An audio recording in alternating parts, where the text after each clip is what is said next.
Sikap saat diproses. Kesaksian penulis.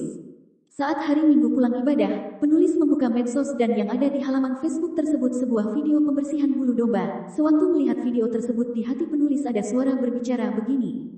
Manusia seharusnya bersikap seperti video ini apabila diperhadapkan dengan situasi proses pembersihan seperti domba ini. Lihat bagaimana sikap yang dilakukan domba tersebut. Pertanyaan. Mari setiap kita merenungkan pertanyaan ini secara pribadi. 1. Mengapa kita umat Tuhan, anak kesayangannya diumpamakan sebagai domba? 2. Mengapa Tuhan Allah mencontohkan domba sebagai anak-anak Allah? 3. Adakah kita memiliki sikap hati seperti domba? 4. Sudahkah saudara mengetahui secara pasti dari Tuhan sebuah tanggung jawab khusus yang Tuhan sisipkan dalam sejarah kehidupan saudara selain menjadi seorang pengikutnya, gembala, pendeta?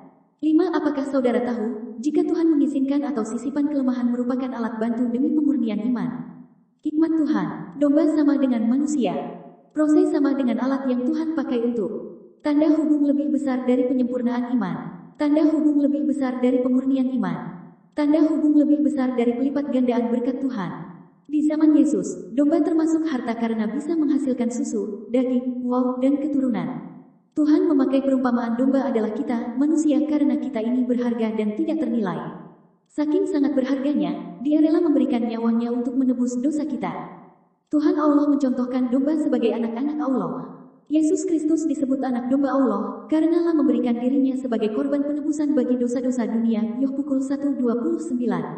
Hamba yang menderita dalam kitab Yesaya digambarkan sebagai seekor domba. Yes 53:7 merujuk kepada ketaatan Yesus kepada Bapa. BDK Kis pukul 8:32, 1 Pet 18,19.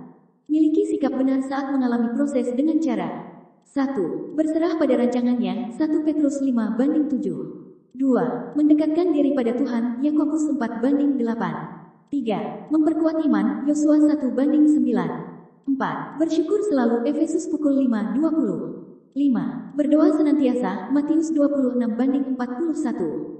Pembahasan. Setiap manusia memiliki kisah hidup yang berbeda-beda dan hal itu tidak mudah untuk dijalani, sehingga dapat menggoyahkan iman mereka.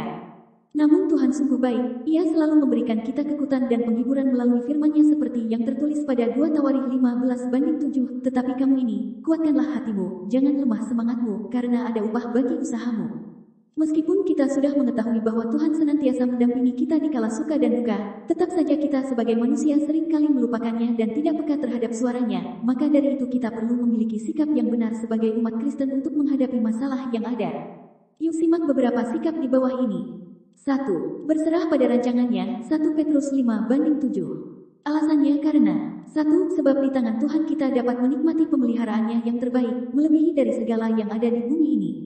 2. Sebab setiap kita harus mengakhiri pertandingan dengan baik, sampai waktu yang telah Tuhan tetapkan atas setiap kita.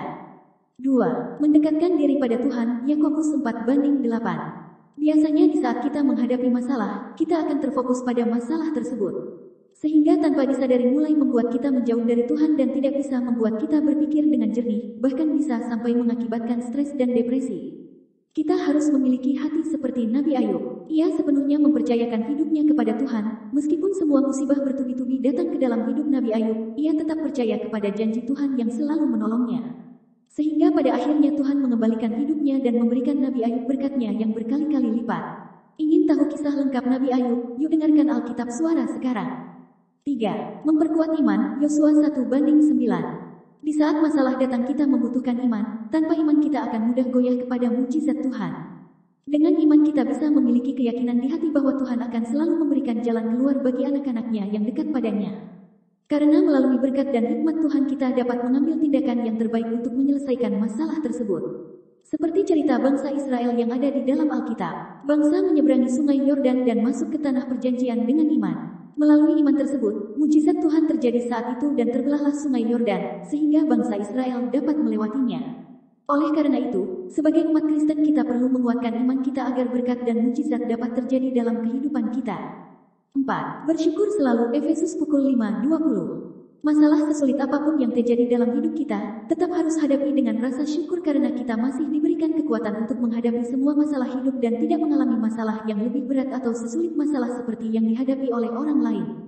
Pada dasarnya Tuhan tidak akan memberikan masalah kepada manusia melebihi batas kemampuan kita, karena tertulis dalam firman Tuhan pada 1 Korintus 10:13, pencobaan-pencobaan yang kamu alami ialah pencobaan-pencobaan biasa, yang tidak melebihi kekuatan manusia. Sebab Allah setia dan karena itu Ia tidak akan membiarkan kamu dicobai melampaui kekuatanmu. Pada waktu kamu dicobai Ia akan memberikan kepadamu jalan keluar, sehingga kamu dapat menanggungnya. Jadi jika kamu memiliki masalah yang sulit saat ini jangan khawatir, percayalah bahwa Tuhan akan membantu kita untuk menyelesaikannya tepat pada waktunya. Tanda hubung lebih besar dari terimalah dengan ucapan syukur. Tanda hubung lebih besar dari setiap imam Allah bisa terbebas dari krisis. Baca kitab Kejadian 47 ayat 22, C3.2 bunyinya. Hanya tanah milik para imam Mesir yang tidak dibeli Yusuf, karena mereka menerima jatah makanan dari raja sehingga tidak perlu menjual tanah mereka. Dari ayat di atas penulis mau mengatakan bahwa 1. Setiap hamba Tuhan bisa terbebas dari krisis, sebab Tuhan bisa memberi tunjangan kepada setiap kita, para hamba imamnya.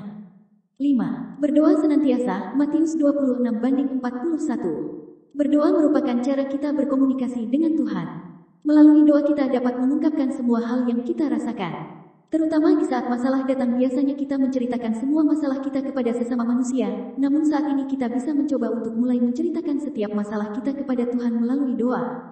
Sebagai umat Kristen kita diajarkan untuk menyatakan keinginan kita kepada Tuhan dalam doa sesuai dengan firman Tuhan yang diambil dari Filipi 4:6, janganlah hendaknya kamu khawatir tentang apapun juga, tetapi nyatakanlah dalam segala hal keinginanmu kepada Allah dalam doa dan permohonan dengan ucapan syukur.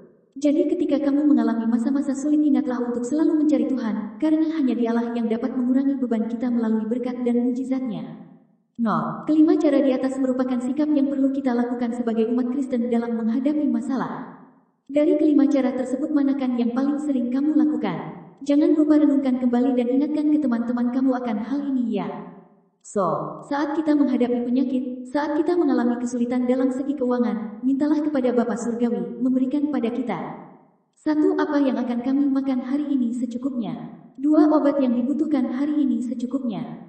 Jangan pernah ragu memohon berkat tambahan untuk setiap biaya obat yang dibutuhkan. 3. Tuhan menyediakan jalan keluar terbaik, sempurna, dari apa yang kita pikirkan. Diilhami oleh Bapa Roh Kudus. Melalui hambanya, Pendeta Nuryani Evalin Simamora, Sarjana Pendidikan Kristen. Saudara diberkati. Melalui renungan hari ini, jadilah berkat dengan mendukung pelayanan Tuhan kita Yesus Kristus untuk dukungan pelayanan Gereja Holy Spirit. Bapak, Ibu, Saudara, Saudari. Tanda hubung lebih besar dari dapat transfer lewat 1. Bank DKI 13923149576 AN, Holy Spirit. 2. Bank BCA 5790408642 AN, Esron P. Panggabean STH. Jika Bapak, Ibu, Saudara, Saudari transfer antar bank, dapat masukkan nomor rekening, kode bank, tujuan yang ingin ditransfer. KIDE Bank DKI 111 Gereja Jodoh Holy Spirit Esron Ministry Care LOST Souls. Melayani interdenominasi gereja. Konsultasi keluarga dan jodoh. Doa rahasia jamin. Doa kesembuhan. Doa pelepasan. Kunjungan orang sakit. Ibadah open house office. Kedukaan, kematian, penghiburan. Pelayanan peti jenazah 24 jam. Konseling pranikah. Ibadah pemberkatan nikah. Gereja Jodoh Holy Spirit, https://gereja tanda hubung jodoh tanda hubung holy tanda hubung spirit tanda hubung esron tanda hubung ministry.busins.site/. Alat perpanjangan Tuhan dalam perjodohan umatnya agar menikah sepadan. Dibutuhkan pemulihan citra diri sebagai tahap awal untuk bertumbuh dalam kerohanian. Kedewasaan rohani syarat utama dalam pernikahan Kristen. Gereja Jodoh Holy Spirit, Esron MINSTRY Jalan Tuparef, Pulau Mas Barat 12. Nomor 23, Red 04, Ru 09, Kayu Putih, Pulau Gadung, Jakarta Timur 13.210. Info doa dan konsultasi 24 jam on. HP 0818779370 dan 085100609654. Khusus panggilan HP 085217361142. Silakan bagikan renungan ini kepada saudara, teman, kerabat. Sebab menginjili tugas setiap kita orang percaya, umat tebusan Tuhan Yesus Kristus.